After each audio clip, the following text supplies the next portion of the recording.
السلام علیکم ورحمۃ اللہ وبرکاتہ۔ اشہدو ان لا الہ الا اللہ وحدہ لا شریک لہ واشہد ان محمدا عبدہ ورسولہ۔ اما بعد فاعوذ باللہ من الشیطان الرجیم، بسم اللہ الرحمن الرحیم۔ اللہ تعالیٰ کے خاص فضل اور کرم سے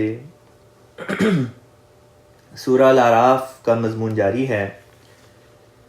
کل کی کلاس میں ہم نے آیت نمبر 59 تک کا جو مضمون تھا، ترجمہ، تفسیر، تلاوت وغیرہ، ہم نے سب اس کو مکمل کر لیا تھا، اور آج سے اگلا رکوع جو ہے وہ شروع ہوگا۔ یہ جو اگلے چند رکوع ہیں ان میں مختلف انبیاء کے قصے آپ کے سامنے آئیں گے۔ ان میں سے بعض کی کہانی میں آپ کو پہلے سے بتا چکا ہوں، اور بعض کی کہانیاں جو ہیں، بعض کی جو واقعات ہیں، حالات زندگی، ان کو ابھی میں نے ایک مضمون کی شکل میں مرتب نہیں کیا۔ اس کی وجہ یہ ہے کہ بعض انبیاء جن کا ذکر آگے آنے والا ہے ان کے اوپر پوری صورتیں ہیں، اور میں انتظار کر رہا ہوں کہ جب وہ صورتیں شروع ہوں تو وہاں پہ ان انبیاء کی کہانیوں کو، ان کے واقعات کو، ان کے حالات زندگی کو تفصیل کے ساتھ آپ کے سامنے اس وقت میں پیش کروں۔ لیکن چونکہ ابھی تک حضرت آدم علیہ السلام کا قصہ اور نوح علیہ السلام کا قصہ یہ میں پہلے سے آپ لوگوں کی خدمت میں پیش کر چکا ہوں، لہٰذا اسی وجہ سے میں ابھی تک جہاں صرف ان آیات پہ جہاں پہ ضرورت تھی کہ ان کو بیان کیا جائے تفسیر کے ساتھ، ان کو بیان کرتا آیا ہوں۔ اب جو رکوع ہے اس کی تلاوت کرتا ہوں، اور پھر انشاءاللہ تعالیٰ اس کے مضمون کی طرف آتے ہیں۔ اعوذ باللہ من الشیطان الرجیم، لقد ارسلنا نوحا الى قومه فقال یا قوم اعبدوا اللہ ما لکم من الہ غیرہ انی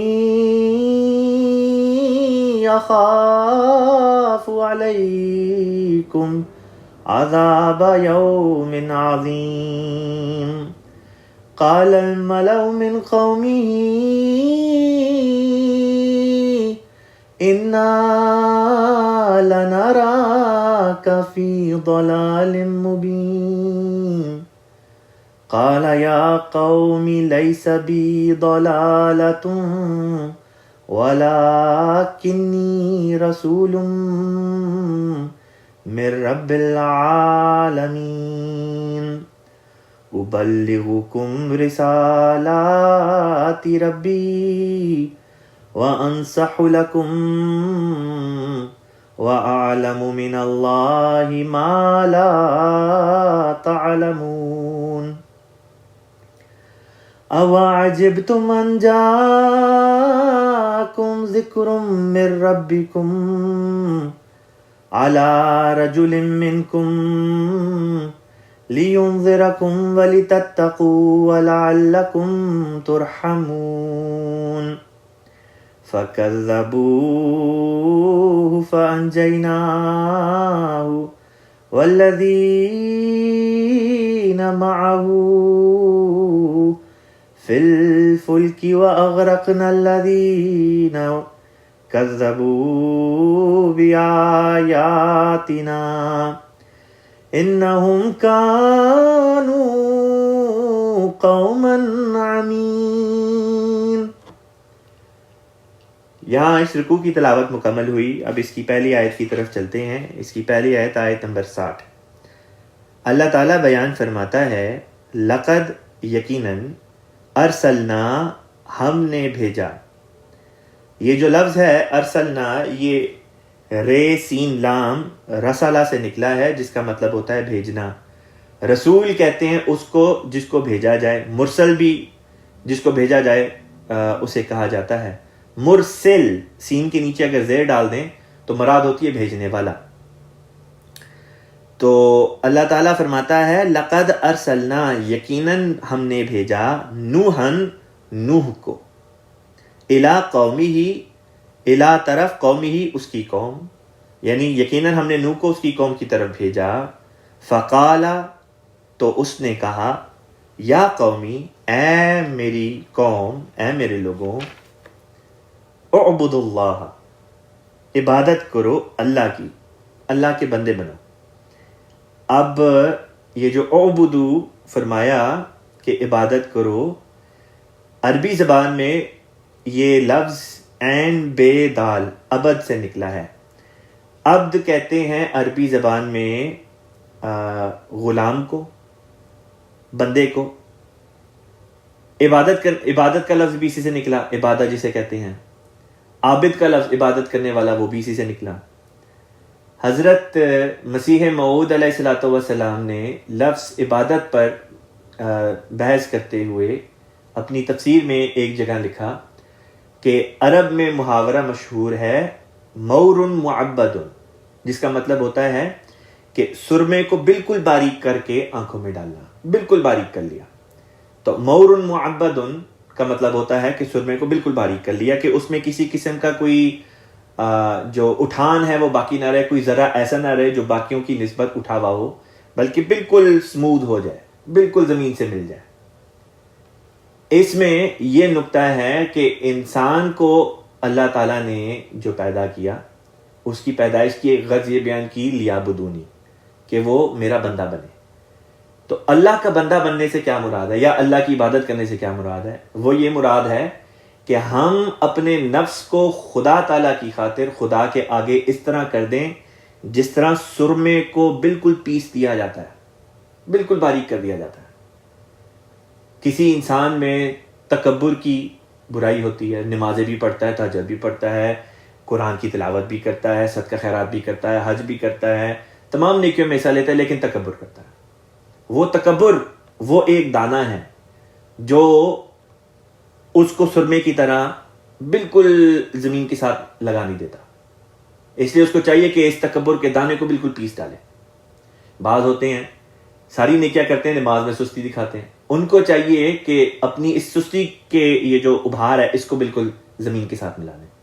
بعض ہیں ان میں قسم کی کوئی اور روحانی بیماری پائی جاتی ہے جس کی وجہ سے ان کے اوپر یہ لفظ اطلاق نہیں پا سکتا. اور زندگی کا مقصد یہ ہے کہ ہم اپنے آپ کو اس مقام تک لے کے جائیں، اللہ کے فضل سے اس مقام تک لے کے جائیں کہ جہاں پہ ہمارا نفس بالکل ایک دم پسے ہوئے جو سرما ہوتا ہے اس کی مانند ہو جائے، کہ ہمارے نفس میں کسی قسم کی کوئی وہ ابھار نہ ہو، بالکل خدا کی خاطر ہم اپنے آپ کو زمین پہ لگا دیں. کہتے ہیں کہ سرما جو ہے اس سے آنکھوں میں جو بینائی ہے وہ تیز ہوتی ہے. ٹھیک اسی طرح پر جب انسان اس سرمے کی طرح اپنے وجود کو بالکل باریک کر دے، باریک سے مراد یہ کہ اپنے نفس کو بالکل خدا کی خاطر زمین پہ لگا دے، ایک جو انکساری اختیار کرے، تو اس کی روحانی آنکھیں جو ہیں وہ تیز ہوتی ہیں. سرما لگانے سے جسمانی آنکھوں میں تیزی آتی ہے، اور سرمے کی طرح اپنے وجود کو زمین سے لگا دینے میں، بالکل اس کو سموتھ کر دینے میں، عاجزی انکساری اختیار کرنے میں، روحانی آنکھوں میں ایک جلا آتی ہے. اور جب تک یہ جلا نہیں آئے گی ان آنکھوں سے خدا کو دیکھ نہیں سکتے. پس خدا کو دیکھنا ہے اگر کسی نے تو لازمی ہے کہ اپنے نفس کو کچلے.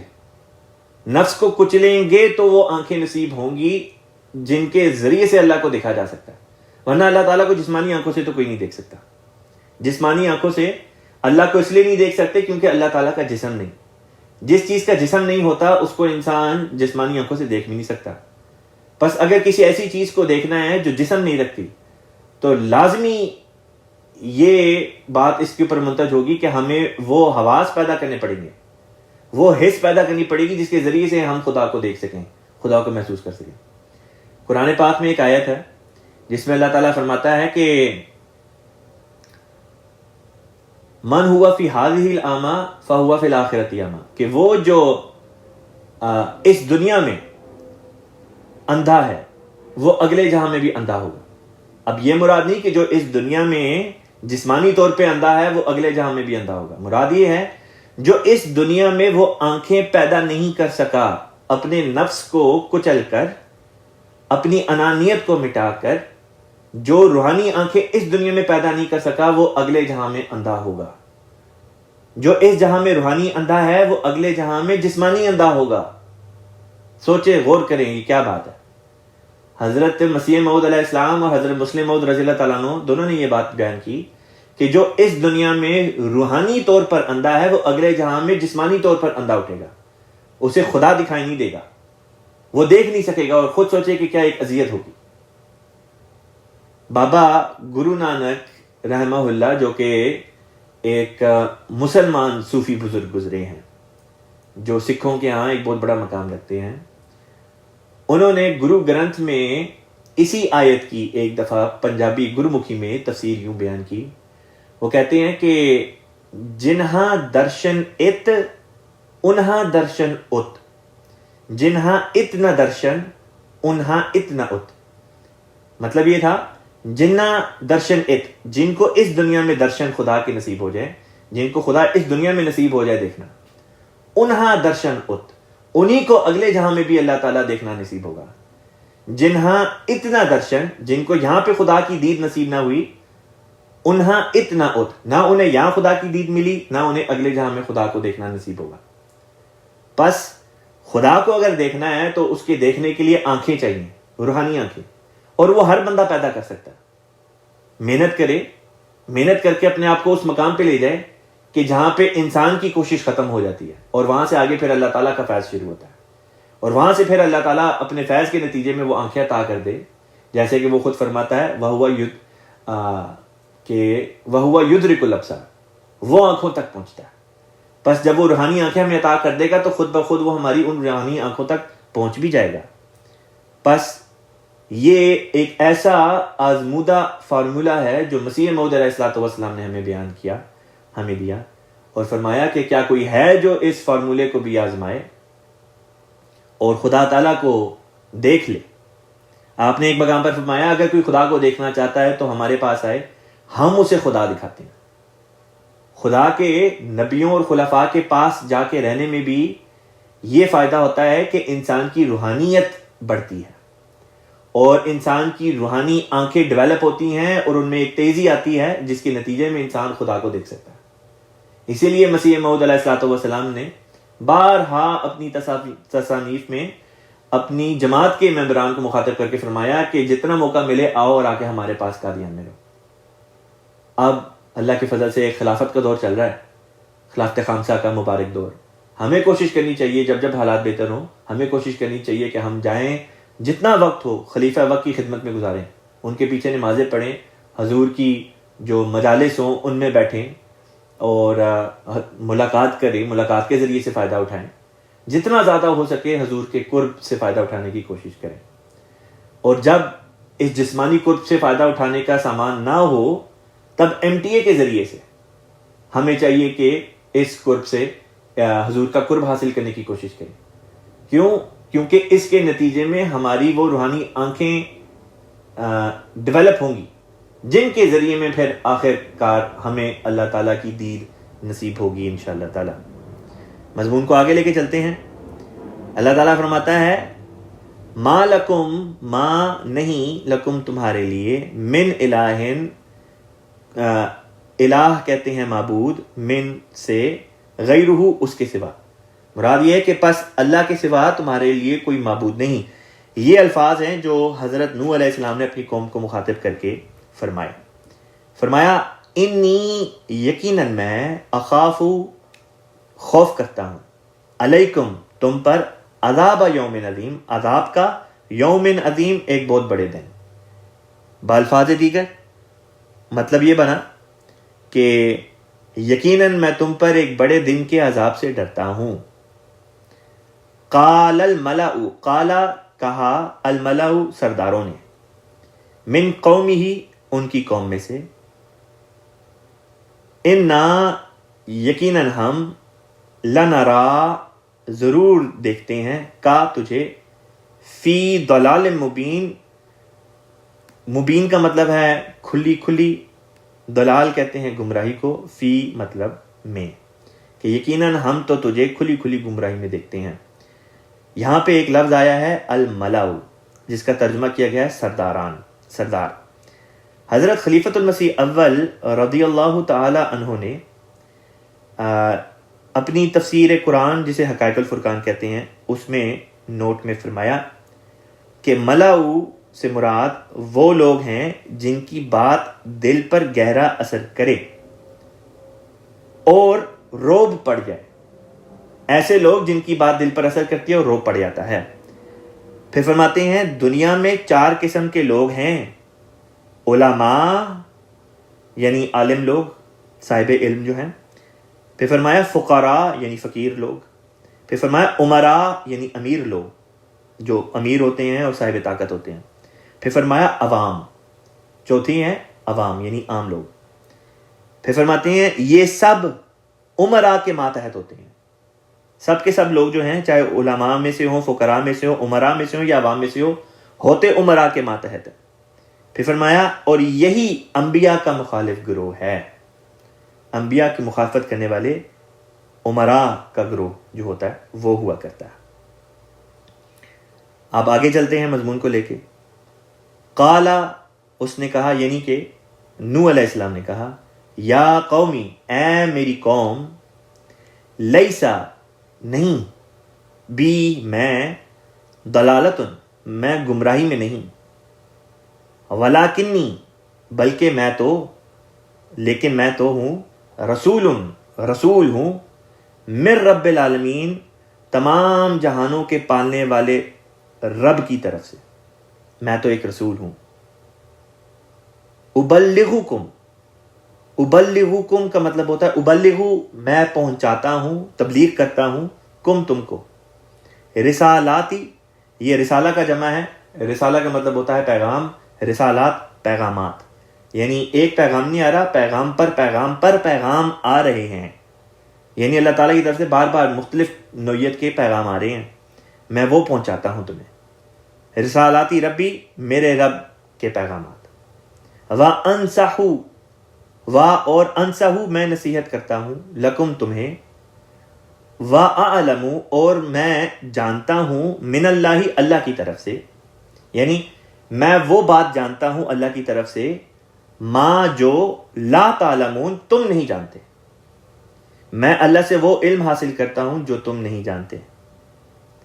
وہ کیا علم ہے؟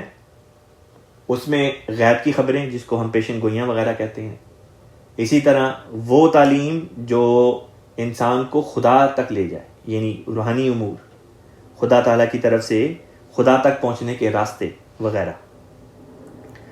پھر اگلی آیت نمبر 64، فرمایا کیا، اور عجب تم نے تعجب کیا، عجب تم کا مطلب ہوتا ہے کیا تم تعجب کرتے ہو، ان کے جاءکم آیا تمہارے پاس، ذکر ایک ذکر، من ربکم تمہارے رب کی طرف سے، علی رجل ایک مرد پر، منکم تمہیں میں سے، لینذرکم، لی لام تعلیل ہے، لینذرا تاکہ وہ انذار کرے، تاکہ وہ ڈرائے، کم تمہیں، وا اور لی تتقو، لی تاکہ، تتقو تم تقوی اختیار کرو، وا اور لعلکم تاکہ تم، ترحمون تم رحم کیے جاؤ، یعنی تم پر رحم کیا جائے۔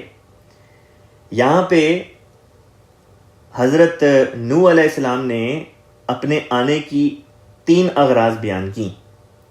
فرمایا کہ مجھ پر اللہ تعالیٰ نے ذکر اتارا ہے، کلام اتارا ہے، اور میں تمہیں میں سے ایک مرد ہوں۔ فرمایا کیا تم اس بات پر متعجب ہوتے ہو کہ تمہیں میں سے ایک مرد کے ساتھ خدا ہم کلام ہوتا ہے؟ پھر فرمایا مجھ پر کلام کیوں اتارا ہے؟ اس لیے اتارا ہے لینذرکم تاکہ میں تمہیں ڈراؤں، تاکہ وہ شخص جس پر کلام اترا ہے، یعنی کہ نوح علیہ السلام، تم کو ڈرائیں، تو پہلی بات تو انذار آ گئی کہ دیکھو جس راستے پہ جس ڈگر پر چل رہے ہو اگر اصلاح نہ کی اور رک نہ گئے ان حرکتوں سے تو لازمی نتیجہ یہ ہوگا کہ پھر تمہارے اوپر خدا کی طرف سے عذاب نازل ہوگا. تو پہلی چیز تو یہ. پھر فرمایا لی تتقو تاکہ تم تقوی اختیار کرو, تاکہ خدا کا تقوی اختیار کرو. خدا کا تقوی کیا چیز ہے؟ کسی نے حضرت ابو ہریرہ رضی اللہ تعالیٰ عنہ سے پوچھا کہ جی یہ تقوی کیا ہے؟ تو حضرت ابو ہریرہ رضی اللہ تعالیٰ عنہ نے فرمایا کہ اگر تم نے جانا ہو اور ایسی سڑک سے جانا ہو, ایسی پگ ڈنڈی سے جانا ہو جس کے دونوں طرف کانٹے دار پودے لگے ہوئے ہیں, تو کس طرح سے گزرو گے؟ بندے نے جواب دیا اپنے کپڑے کو بچا کے کہ کانٹوں میں الجھ نہ جائے, پھنس نہ جائے. فرمایا اسی کا نام تقوی ہے. تو دوسری غرض نوح علیہ السلام نے بیان کی کہ تاکہ تم میں خدا کا تقوی پیدا ہو, اور جب تقوی پیدا ہوگا تو اس کا نتیجہ کیا ہوگا؟ فرمایا تاکہ تم پر رحم کیا جائے. یہ تین باتیں, انذار, تقوی, رحمت. تو تقوی جو پیدا کرتا ہے وہ خدا تعالیٰ کی نظر میں اس قابل ہو جاتا ہے کہ اس کے اوپر پھر اللہ تعالیٰ رحم فرمائے, خدا تعالیٰ کی رحمت کے قریب ہو جاتا ہے انسان. فَكَذَّبُوهُ پس کذبو جھٹلا دیا انہوں نے اسے. اب ایک لفظ ہے کذب یا تکذیب جس طرح یہ آتا ہے فَكَذَّبُوا, اور ایک لفظ ہے کفر. ان دونوں میں کیا فرق ہے؟ تکذیب سے مراد ہوتی ہے کسی کو جھوٹا کہنا. انبیاء آتے ہیں تو ان کے مخالفین ان کو جھوٹا کہتے ہیں کہ یہ تو ہے ہی جھوٹا, یہ جو بات کر رہا ہے یہ جھوٹ ہے, یہ سچی بات نہیں. اس کو کہتے ہیں کذب, اس کو کہتے ہیں تکذیب. اور دوسری چیز ہے کفر. کفر کہتے ہیں انکار کر دینا, کسی کو ماننے سے انکار کر دینا. نبی کہتا ہے کہ میرے پر ایمان لے کر آؤ, میری اطاعت کرو اور خدا کے اوپر ایمان لاؤ. سامنے مخالفین جو ہوتے ہیں وہ کہتے ہیں ہم تمہارے اس پیغام کا انکار کرتے ہیں, ہم نہیں مانتے. اس کو کفر کہتے ہیں. تو یہ کفر اور تکذیب میں بنیادی ایک فرق ہے جس کا جاننا ضروری ہے, کیونکہ یہ دونوں الفاظ رہ کے قرآن پاک میں اللہ تعالیٰ نے دہرائی ہیں. فَكَذَّبُوهُ پس انہوں نے اس کو جھٹلا دیا, یعنی نوح علیہ السلام کو جھوٹا قرار دے دیا. فَأَنْجَيْنَا پس انجینا ہم نے نجات دی, اسے یعنی نوح علیہ السلام کو ہم نے نجات دے دی. والذین اور ان لوگوں کو معہ جو اس کے ساتھ تھے. معہ کا مطلب ہوتا ہے ساتھ, اس کے. فی الفلکی فی میں الفلک کشتی. وَأَغْرَقْنَا اور اغرقنا ہم نے غرق کر دیا, ڈبو دیا. الذین ان لوگوں کو کذبوا جنہوں نے جھٹلایا تھا, جنہوں نے کہا تھا کہ جھوٹ ہے. بِآیاتنا ہماری آیات کو, ہمارے نشانات کو. انہم یقیناً وہ لوگ, کانو وہ تھے, قومن ایسی قوم, امین جو اندھی تھی. امین کا مطلب ہوتا ہے اندھا. یقیناً وہ ایک اندھی قوم تھی. اب یہیں سے پتہ چل جاتا ہے کہ جب اللہ تعالیٰ فرماتا ہے کہ وہ ایک اندھی قوم تھی تو مراد یہ نہیں ہے کہ وہ جسمانی طور پہ دیکھ نہیں تھے سکتے. مراد یہ تھی کہ وہ روحانی آنکھیں نہیں تھے رکھتے. اور روحانی آنکھیں کیوں نہیں تھے رکھتے؟ اس وجہ سے کہ وہ تکبر کرتے تھے, نبی کی بات نہیں تھے مانتے, تقوی پیدا نہیں تھا ہوتا ان کے اندر. اور تقوی پیدا ہو بھی کس طرح سکتا ہے جب تک نبی کی بات نہ مانی جائے. یہاں پہ ایک ضمنی نکتہ بیان کرتا چلوں. جب نبی کی وفات ہو جاتی ہے تو نبی کی وفات کے بعد اللہ تعالیٰ خلافت کو قائم فرماتا ہے. پس حقیقی تقوی انسان میں خلافت کے زمانے میں تب تک پیدا نہیں ہو سکتا جب تک انسان خلیفہ وقت کی بات کی کامل طور پر اطاعت نہ کرے. خلیفہ وقت فرمائے 5 وقتہ نماز پڑھو, ہم صرف 2 وقت کی نماز پڑھیں اور کہیں کہ جی ہم نماز تو پڑھ رہے ہیں, تقوی اس کا نام نہیں. خلیفہ وقت فرمائے کہ تہجد کی نماز پڑھو, ہم مہینے میں 1 دن تہجد پڑھیں, تقوی اس کا نام نہیں. خلیفہ وقت فرمائے کہ شرع کے مطابق چندہ دو, ہم کہیں ہم اپنے لحاظ سے دیں گے, تقوی اس کا نام نہیں. خلیفہ وقت فرمائے کہ جتنے بھی عہدے داران ہیں جماعتی سطح پہ، آگزیلری کی سطح پہ، تنظیمی سطح پہ، سب کے سب کو نظام وصیت میں شامل ہو جانا چاہیے، جیسے کہ حضور پچھلے 16 سال سے فرما رہے ہیں۔ ہم کہیں ہم ابھی اس قابل نہیں، تقویٰ اس کا نام نہیں۔ حضور فرمائیں کہ شادیاں جماعت کے اندر رہ کے کرو، ہم کہیں نہیں جی ہمارے بچوں بچیوں کو تو باہر پسند آ گیا ہے تو ہم نے تو ادھر ہی کرنی ہے۔ جماعت کون ہوتی ہے؟ تقویٰ اس کا نام نہیں۔ بس اگر چاہتے ہیں کہ تقویٰ پیدا ہو، کیونکہ تقویٰ کے بغیر یہ امید کرنا کہ اللہ تعالیٰ رحم فرما دے، یہ بھی غلط ہے۔ خدا کے رحم کو کھینچنے والی چیز بھی تو اپنے اندر پیدا کرنی چاہیے۔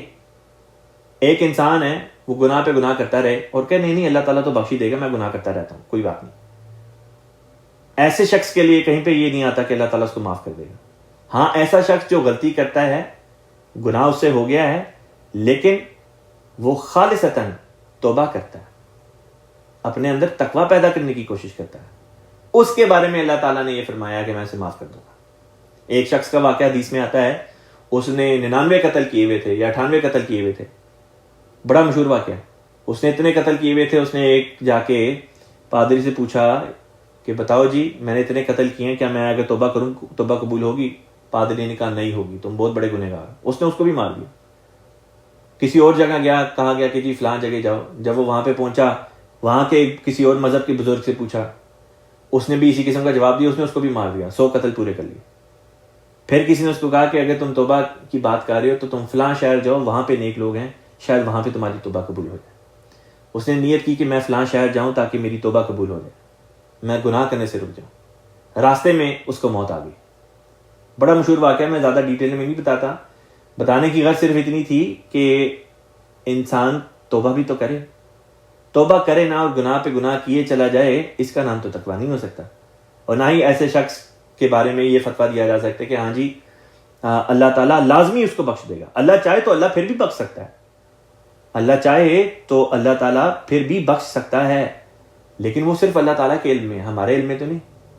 ہمیں جتنا اللہ تعالیٰ نے بتا دیا وہ یہی ہے کہ دیکھو اگر تم چاہتے ہو کہ تم پر خدا کا فضل ہو اور خدا تمہیں بخش دے، اپنے اندر تقویٰ پیدا کرو۔ اور تقویٰ تب تک پیدا ہو ہی نہیں سکتا، جس کو اصل تقویٰ کہتے ہیں، جب تک خلیفہ وقت کی بات کے اوپر منوان عمل نہ کیا جائے۔ حضرت مسلم موعود رضی اللہ تعالیٰ عنہ نے مجھے بلکہ ایک دفعہ موقع ملا جب میں جامعہ سے گریجویٹ ہوا، اس کے بعد لندن جانے کا، تو حضور انور ایدہ اللہ تعالیٰ بن نصر عزیز نے عذرائے شفقت اجازت مرحمت فرمائی مجھے اور میرے ساتھ کے مربیان کو کہ یو کے میں جو نئی مساجد کا افتتاح ہوا تھا ان کا دورہ کر کے آؤ۔ تو 2-2.5 دن کی ہماری ٹرپ تھی، اس میں ہم نے جو مساجد تھی ان کا وزٹ کیا، اور راستے میں آکسفورڈ یونیورسٹی پڑھتی تھی، تو آکسفورڈ بھی گئے، وہ کالج بھی دیکھا جہاں پہ حضرت خلیفۃ المسیح صالح رحمہ اللہ تعالیٰ نے پڑھائی کی، اور وہاں پہ جو لوکل جماعت کی مسجد تھی ادھر بھی گئے، نماز سینٹر تھا یا مسجد مجھے ایگزیکٹلی یاد نہیں، لیکن جو بھی تھا ہم ادھر گئے، اور وہاں پہ میں نے ایک تحریر حضرت مسلم موعود رضی اللہ تعالیٰ عنہ کی دیوار پہ لکھی ہوئی پڑھی، ان کے نوٹس بورڈ پہ۔ اس تحریر میں حضور نے یہ بات بیان کی تھی کہ کامیابی کیا ہے؟ کامیابی یہ ہے کہ خلیفہ وقت کے لفظوں، ہونٹوں سے کوئی بات نکلے، فوراً باقی ساری چیزوں کو چھوڑ کے خلیفہ وقت کی بات کو پکڑ لو، اپنی ساری تدبیریں سائڈ پہ رکھ دو۔ جب ایک بات خلیفہ وقت کی طرف سے آ جائے تو سمجھو اس کے اندر اب ہماری فلاح ہے، اس کے اندر ہماری کامیابی ہے۔ یہ ہو نہیں سکتا کہ خلیفہ وقت ہمیں کہیں دائیں طرف جاؤ، ہم کہیں نہیں ہمیں بائیں طرف جانا چاہیے۔ کامیابی ہے ہی، نجات ہے ہی، فلاح اور تقویٰ ہے ہی خلیفہ وقت کی بات ماننے میں، کیونکہ وہ واحد وجود ہے اس وقت دنیا میں جن کو خدا تعالیٰ نے خود چنا اور اس مقام پر فائز کیا۔ پس خلیفہ وقت کی اطاعت اور ہمارے اندر تقویٰ، یہ دونوں باتیں ساتھ ساتھ چلتی ہیں۔ خلیفہ وقت کی اطاعت کریں گے تو تقویٰ میں ترقی کریں گے، ورنہ تقویٰ میں ترقی نہیں کر سکتے، اور تقویٰ میں ترقی ضروری ہے نجات کے لیے۔ یہاں پہ اس رکوع کی جو تلاوت تھی اور اسی طرح سے اس رکوع کی جو ترجمہ اور جو تفسیر تھی وہ مکمل ہوئی۔ اب اگلے رکوع کی میں آپ کی خدمت میں تلاوت پیش کرتا ہوں۔ اعوذ باللہ من الشیطان الرجیم، وَإِلَىٰ عَادٍ أَخَاهُمْ هُودًا قَالَ يَا قَوْمِ اعْبُدُوا اللَّهَ مَا لَكُم مِّنْ إِلَٰهٍ غَيْرُهُ أَفَلَا تَتَّقُونَ قَالَ الْمَلَأُ الَّذِينَ كَفَرُوا مِنْ قَوْمِهِ إِنَّا لَنَرَاكَ فِي سَفَاهَةٍ وَإِنَّا لَنَظُنُّكَ مِنَ الْكَاذِبِينَ قَالَ يَا قَوْمِ لَيْسَ بِي سَفَاهَةٌ وَلَكِنِّي رَسُولٌ مِّن رَّبِّ الْعَالَمِينَ أُبَلِّغُكُمْ رِسَالَاتِ رَبِّي وَأَنَا لَكُمْ نَاصِحٌ أَمِينٌ أَوَعَجِبْتُمْ أَنْ جَاءَكُمْ ذِكْرٌ مِّن رَّبِّكُمْ عَلَىٰ رَجُلٍ مِّنكُمْ لِيُنذِرَكُمْ وَاذْكُرُوا إِذْ جَعَلَكُمْ خُلَفَاءَ مِن بَعْدِ قَوْمِ نُوحٍ وَزَادَكُمْ فِي الْخَلْقِ بَسْطَةً فاذكروا آلاء الله لعلكم تفلحون قالوا وجئتنا لنعبد الله وحده ونذر ما كان يعبد آباؤنا فَأْتِنَا بِمَا تَعِدُنَا إِن كُنتَ مِنَ الصَّادِقِينَ قَالَ قَدْ وَقَعَ عَلَيْكُمْ مِنْ رَبِّكُمْ رِجْسٌ وَغَضَبٌ أَتُجَادِلُونَنِي فِي أَسْمَاءٍ سَمَّيْتُمُوهَا أَنْتُمْ وَآبَاؤُكُمْ مَا نَزَّلَ اللَّهُ بِهَا مِنْ سُلْطَانٍ فَانْتَظِرُوا إِنِّي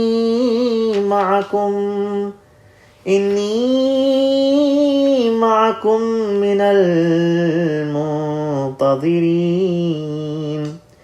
فَأَنْجَيْنَاهُ وَالَّذِينَ مَعَهُ بِرَحْمَةٍ مِنَّا وَقَطَعْنَا دَابِرَ الَّذِينَ كَذَّبُوا بِآيَاتِنَا وَمَا كَانُوا مُؤْمِنِينَ۔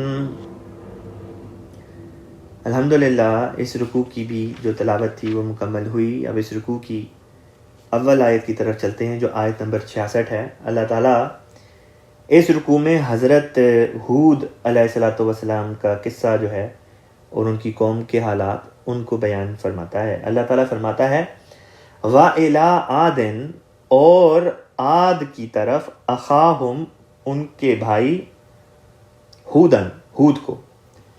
اب یہاں پہ ایک لفظ بظاہر ہمیں مسنگ دکھائی دیتا ہے جو کہ ہے بھیجا گیا۔ جس طرح پچھلے رکوع میں جو پہلی آیت تھی وہاں پہ ذکر تھا لقد ارسلنا، یقیناً ہم نے بھیجا، تو یہ اسی کے ساتھ اس کا جوڑ ہے کہ یقیناً ہم نے بھیجا قوم عاد کی طرف انہی کے بھائی ہود کو۔ قال، اس نے کہا، یعنی ہود علیہ السلام نے اپنی قوم سے کہا، یا قومی، اے میری قوم، اعبد اللہ، عبادت کرو اللہ کی، ما، نہیں، لکم، تمہارے لیے، من الہ، کوئی الہ، کوئی معبود، غیرہ، اس کے سوا، اللہ کے سوا تمہارا کوئی معبود نہیں ہے۔ یہ بالکل وہی آیت ہے، وہی الفاظ ہیں جو حضرت نوح علیہ السلام نے اپنی قوم کو مخاطب کر کے فرمائے۔ آپ دیکھیں گے کہ انبیاء اپنی قوم کو ایک ہی پیغام دیتے آئے اور انبیاء کی قوموں نے ان کے ساتھ وہی سلوک کیا جو پہلے انبیاء کی قوموں نے ان کے ساتھ سلوک کیا تھا۔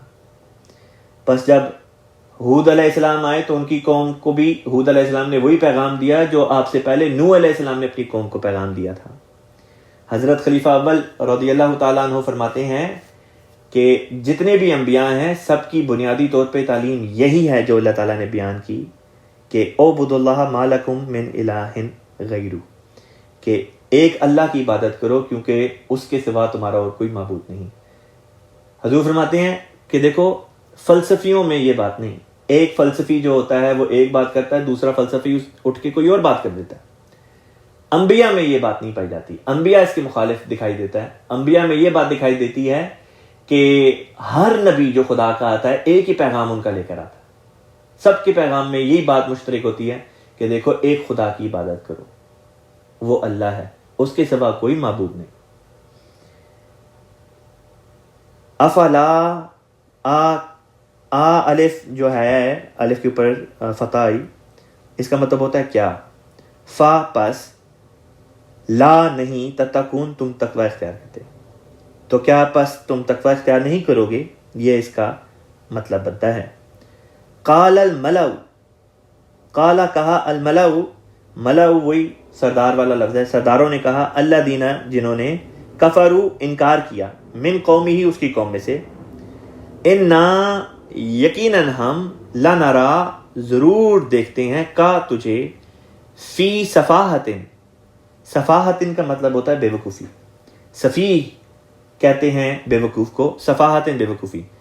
تو قوم نے کہا کہ ہم یقیناً، لنرا کا، قوم کے سرداروں نے کہا، لنرا کا فی سفاہتن، کہ ہم تو ضرور تجھے بے وقوفی میں مبتلا دیکھتے ہیں، وَإِنَّا اور یقیناً ہم، لَنَظُنُّ ہم ضرور ظن کرتے ہیں، خیال کرتے ہیں، کا تیرے بارے میں، من الکاذبین کیا ہے کہ تو کاذبوں میں سے ہے، جھوٹوں میں سے ہے، یعنی جھوٹی بات کرنے والوں میں سے ہے۔ قال ہود علیہ السلام نے کہا، یا قومی اے میری قوم، لیسا بی، لیسا نہیں، بی میں، سفاہتن کسی بے وقوفی میں گرفتار، کہ میں کسی بے وقوفی میں گرفتار نہیں ہوں، میں کسی بے وقوفی میں مبتلا نہیں، ولاکنی لیکن میں ہوں، رسول رسول، من رب العالمین تمام جہانوں کے پالنے والے رب کی طرف سے، تمام جہانوں کے پالنے والے کی طرف سے، جو تمام جہانوں کا پالنے والا ہے وہ رب ہے، میں اس کی طرف سے رسول ہوں۔ ابلغکم میں تبلیغ کرتا ہوں تمہیں، رسالاتی ربی اپنے رب کے پیغامات کی، وَأَنَا اور میں، لکم تمہارے لیے، ناصحٌ نصیحت کرنے والا ہوں، امین قابل اعتماد، یعنی میں ایک قابل اعتماد نصیحت کرنے والا ہوں۔ اپنے بارے میں اپنی شخصیت کے ایک پہلو کو اپنے قوم کے سامنے رکھا کہ دیکھو میں تمہیں نصیحت کرنے والا ہوں اور میں ایک قابل اعتماد شخص ہوں۔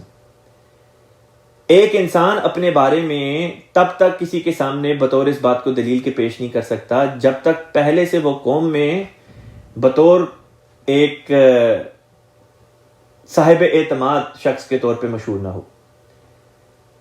حضرت محمد مصطفیٰ صلی اللہ علیہ وسلم کی جب زندگی پہ ہم نظر دوڑاتے ہیں تو دیکھتے ہیں کہ آپ نے اپنی قوم میں 40 سال زندگی بسر کی، 40 سال گزر جانے کے بعد پھر اللہ تعالیٰ نے آپ کو نبوت عطا فرمائی۔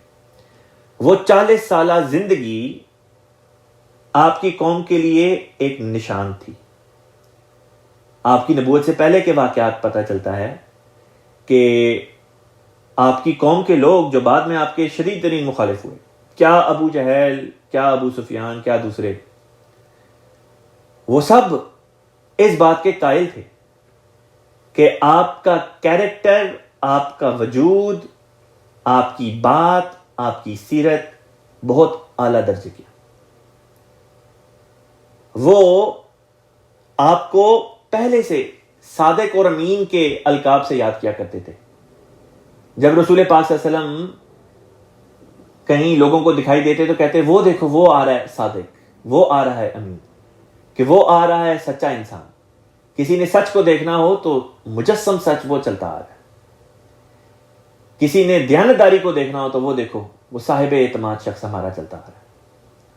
کئی فیصلے ایسے تھے، کئی قضیے ایسے تھے، مسئلے ایسے تھے جن کا فیصلہ رسول پاک صلی اللہ علیہ وسلم نے اپنی قوم میں کیا. اور یہ نبوت سے پہلے کی باتیں ہیں. بڑا مشہور واقعہ ہے کہ خانہ کعبہ کی عمارت کی جو تصحیح تھی وہ کی جا رہی تھی, اور مسئلہ یہ پڑ گیا کہ اب جو حجر اسود ہے, کونے کا پتھر, وہ کون لگائے. ہر سردار کی خواہش یہ تھی قریش میں سے کہ یہ اعزاز اس کو حاصل ہو, اور جھگڑے کی نوبت بن گئی. یہ فیصلہ ہوا کہ جو پہلا شخص سامنے سے آتا دکھائی دے گا ہم اسے کہیں گے کہ وہ فیصلہ کرے. اور جب دیکھا کہ خدا تعالیٰ کا فضل ایسا تھا کہ سامنے سے حضرت محمد مصطفیٰ صلی اللہ علیہ وسلم تشریف لا رہے ہیں, تو وہ خود یہ پکار اٹھے کہ وہ دیکھو صادق اور امین آ رہے, یہ صحیح فیصلہ کریں گے. اور پھر آپ کا فیصلہ تاریخ کی کتب میں موجود ہے.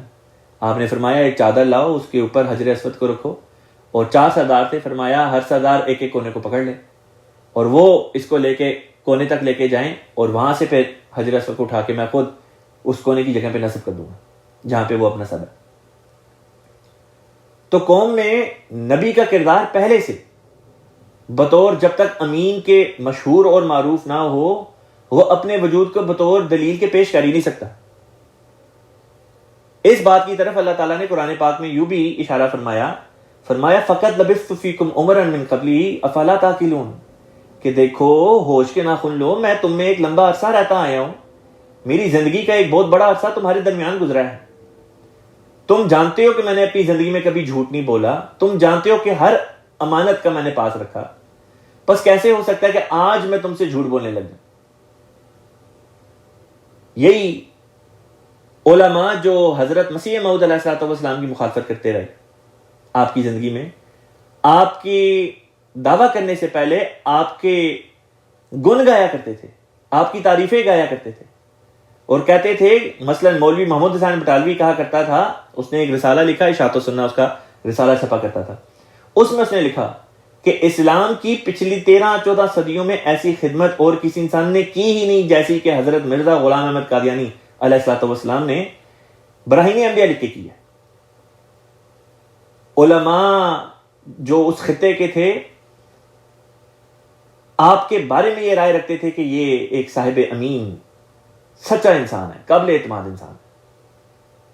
آپ کے بارے میں کہا جاتا تھا کہ اسلام کے ڈیفینڈر کے طور پہ اگر کوئی اس دور میں اٹھا ہے تو وہ حضرت مرزا غلام احمد قادیانی علیہ الصلوۃ والسلام کی ذات بابرکات ہے. لیکن جب آپ نے دعویٰ کیا وہی قوم مخالف ہوگی, وہی لوگ مخالف ہو گئے. تو ہود علیہ الصلوۃ والسلام نے جب اپنی قوم کے سامنے یہ بات پیش کی کہ دیکھو میں تو تمہیں نصیحت کرنے والا ایک قابل اعتماد انسان ہوں, تو اشارہ اس بات کی طرف تھا کہ تم پہلے سے میرے کردار کے بارے میں جانتے ہو, میں نے ایک لمبا عرصہ تمہارے درمیان میں رہ کے گزارا ہے, تم جانتے ہو کہ میں نے کبھی بھی وعدہ خلافی نہیں کی, تم جانتے ہو میں نے پہلے کبھی کوئی جھوٹ نہیں بولا, اور میں تم میں پہلے سے ایک صاحب اعتماد شخصیت کے طور پہ جانا جاتا ہوں. بس کیسے ہو سکتا ہے کہ آج میں تم سے جھوٹ بولوں. جیسے کہ 2 آیتوں اوپر یہ بات آئی کہ قوم نے جب آپ نے اپنا دعویٰ ان کے سامنے رکھا تو قوم نے کہا کہ ہم تو تجھے جھوٹوں میں شمار کرتے ہیں. آپ نے کہا کہ یہ کیسے ہو سکتا ہے کہ میرے دعوے سے پہلے تو میں تم میں ایک صاحب امین کے طور پہ مشہور تھا, ایک صاحب اعتماد شخص کے طور پہ موجود تھا, آج دعویٰ کرتے ہو تو تم کہتے ہو کہ میں جھوٹا ہوں. اگلی آیت ہے آیت نمبر 70. اللہ تعالیٰ فرماتا ہے اوا عجبتم, کیا تم نے تعجب کیا, ان کے جاءکم آیا تمہارے پاس, ذکر من ربکم تمہارے رب کی طرف سے, علی رجل ایک مرد پر, ایک شخص پر, منکم تمہیں میں سے, لینذرکم لینذرا تاکہ وہ ڈرائے, کم تمہیں, وذکروا اور یاد کرو, اذ جعلکم جب اس نے تم کو بنایا. اب یہ جو یہاں تک کا فکرہ تھا علی رجل منکم لینذرکم, یہ تو حضرت ہود علیہ السلام کی زبانی یہ بات آ گئی, یہ وہی فکرہ ہے جو پیچھے حضرت نوح علیہ السلام کی زبانی بھی آیا. وَاذْكُرُوا پھر اللہ فرماتا ہے اور یاد کرو, اذ جعلکم جب اس نے بنایا, یعنی اللہ نے بنایا, کم تمہیں, خلفاء خلیفہ بنا دیا, خلفاء بنا دیا, اللہ نے تم کو خلیفہ بنا دیا, من بعد قوم نوح, من بعد اس کے قوم نوح, قوم نوح کے, کہ قوم نوح کے بعد خدا نے ان کا جانشین, اس قوم کا جانشین تم کو بنا دیا. وَزَادَكُمْ اور زیادہ بڑھایا اس نے, کم تمہیں, فی الخلقی خلقت میں تمہیں بڑھا دیا، بسطتاً بہت زیادہ. اب سوال پیدا ہوتا تھا یہ خلق کیا ہے؟ اس کے دو ترجمے ہو سکتے ہیں. ایک ترجمہ یہ ہے کہ جسم، کہ اس نے تمہارے جسموں کو بہت بڑھایا، یعنی کہ تمہارے جسموں کو مضبوط بنا دیا. اس سے پتہ چلتا ہے کہ ہود علیہ السلام کی قوم کے جو لوگ تھے وہ جسمانی طور پہ بہت مضبوط بنائے گئے تھے. اور اس کا دوسرا ترجمہ بھی ہے. یہ والا ترجمہ تو حضرت مسلم موعود رضی اللہ تعالیٰ عنہ نے تفسیر صغیر میں کیا، اور تفسیر صغیر ہی کے فٹ نوٹ میں آپ نے دوسرا ترجمہ بھی دے دیا جو یہاں پہ خلیفہ رابع رحمہ اللہ تعالیٰ نے پیش کیا ہے. اور وہ یہ ہے کہ تمہارے وجودوں کو بڑھا دیا، یعنی تمہارے ڈھیر سارے بچے ہو گئے، اور اس کے نتیجے میں تمہاری قوم جو ہے وہ پھیلتی چلی گئی. افزائش نسل، خلیفہ رابع رحمہ اللہ تعالیٰ نے ترجمہ کیا کہ تمہارے وجودوں کو بڑھا دیا، یعنی تمہاری کثرت سے نسل پھیلی. فَاذْكُرُوا، پس یاد کرو، آلاء، نعمتوں کو، اللہ ہی اللہ کی، لعلکم، تاکہ تم، تفلحون، فلاح پاؤ، کامیابی. فلاح کا مطلب ہوتا ہے کامیابی، تاکہ تم کامیابی پاؤ.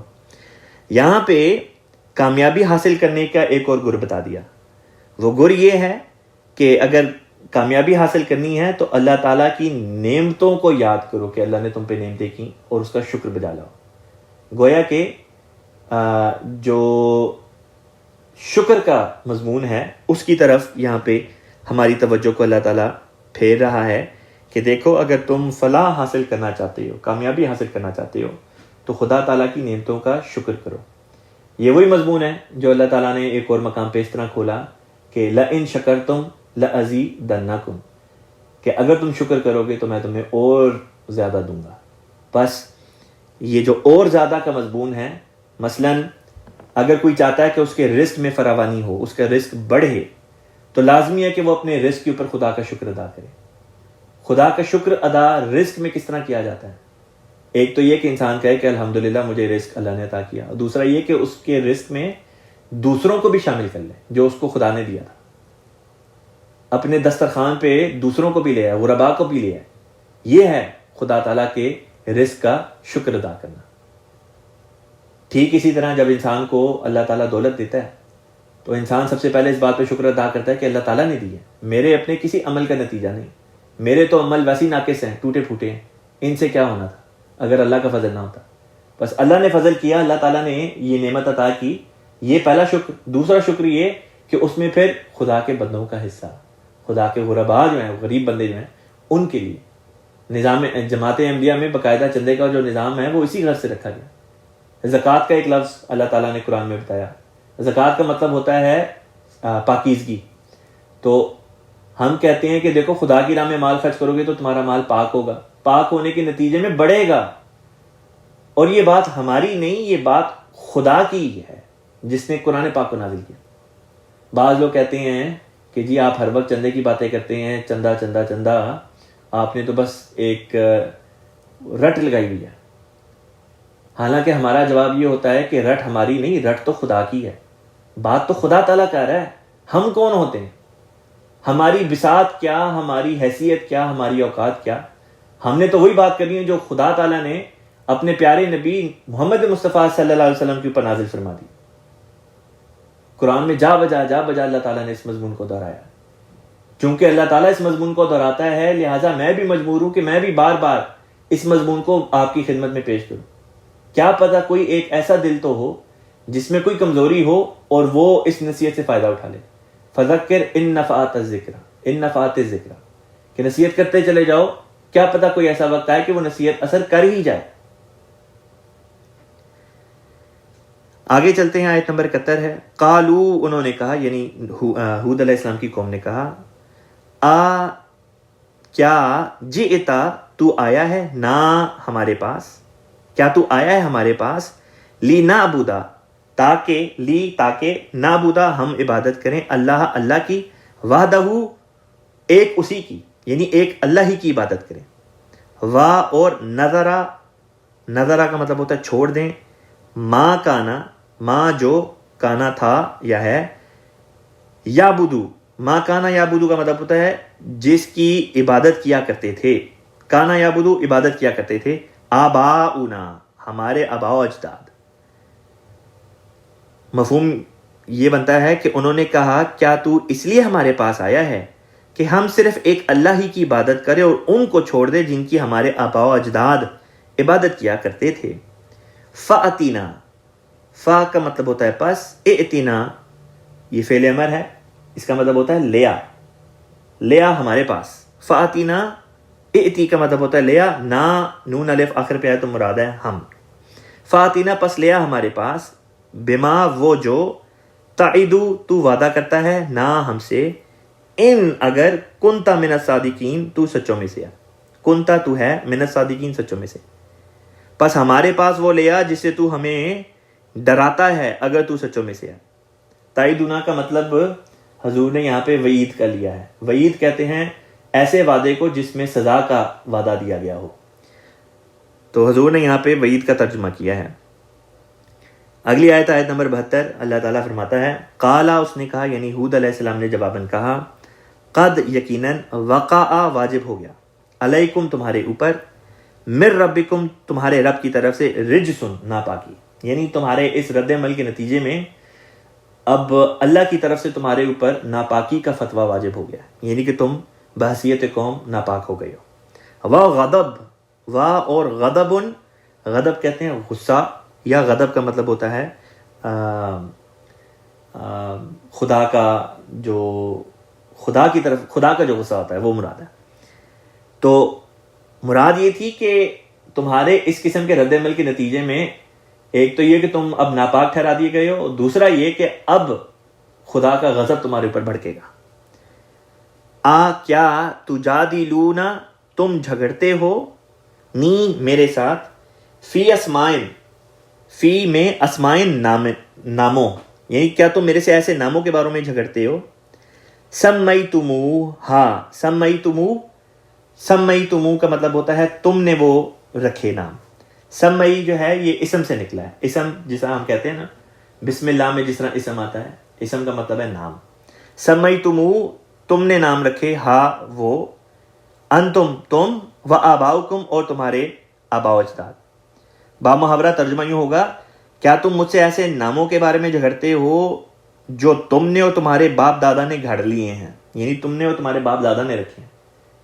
اب یہ نام کیا تھے؟ یہ نام خدا کے نام تھے جو انہوں نے خود ہی اپنی طرف سے بنا لیے ہوئے تھے. ما نزل اللہ، ما نہیں، نزل اللہ نازل کیا اللہ تعالیٰ نے، بہا اس بارے میں، من سلطان کوئی حجت. سلطان کا مطلب حجت بھی ہے، دلیل، کہ جو نام تم نے بنا لیے ہیں ان کے بارے میں تو اللہ تعالیٰ کی طرف سے کسی قسم کی کوئی حجت نہیں اتری، وہ تم نے اور تمہارے باپ دادوں نے اپنی طرف سے بنائے ہیں.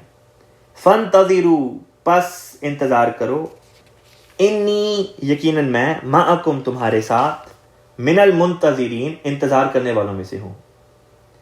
فانجینا، فا پس انجینا ہم نے نجات دی، ہو اسے، والذین اور انہیں جو، معہو اس کے ساتھ تھے، برحمتن رحمت کے ذریعے سے، منا ہماری طرف سے.